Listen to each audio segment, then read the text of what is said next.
Maui UC was activated on Monday evening at 9 o'clock. Partial activation because of the fires that was occurring out in Kula. And subsequently went to full activation the next day. Initially, there was a Lahaina fire that was under control in the morning, and then another fire broke out later on in the evening, in the afternoon. At that point, we were in full activation.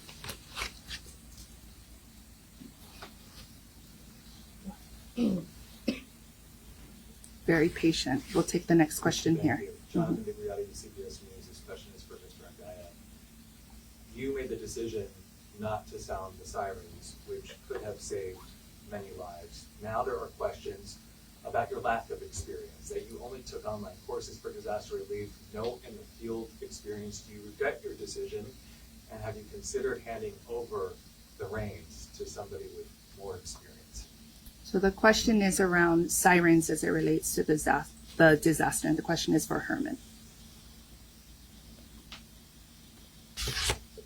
So the news story talks about how I didn't have experience before taking on a job, and that's not true. Before taking on a job, I was a member of the cabinet. I was deputy director of the Department of Housing and Human Concerns, as well as the mayor's chief of staff for 11 years. And so during that time, I was I oftentimes report to the emergency operations centers, and I have done this on numerous occasions. Also during that time, we went through numerous trainings as well. And so to say that I am not qualified, I think is incorrect.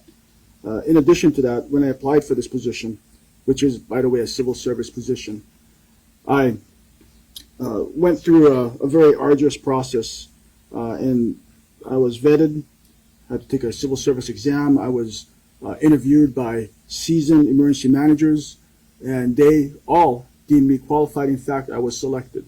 So that's... Do you regret not sounding the sirens? I do not. And the reason why... and so many people said they could have been saved if they had time to escape. Had a siren gone off, they would have known that there was a crisis emerging. And as we know, so many bodies were found in the ground. Do you want him to give you the answer, or I do you want to but give? I Well, wanna then get it out there. let him finish his I'm answer. sorry, there's a lot of people. Well, you're who talking want and you're not letting him answers. talk. If you want to talk, come up here. I'm ready for the answer. Then wait.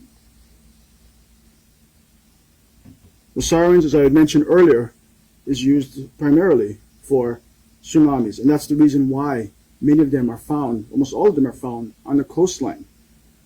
The public is trained to seek higher ground in the event that the siren is sounded. In fact, on the website of the Hawaii Emergency Management Agency, the following guideline is provided.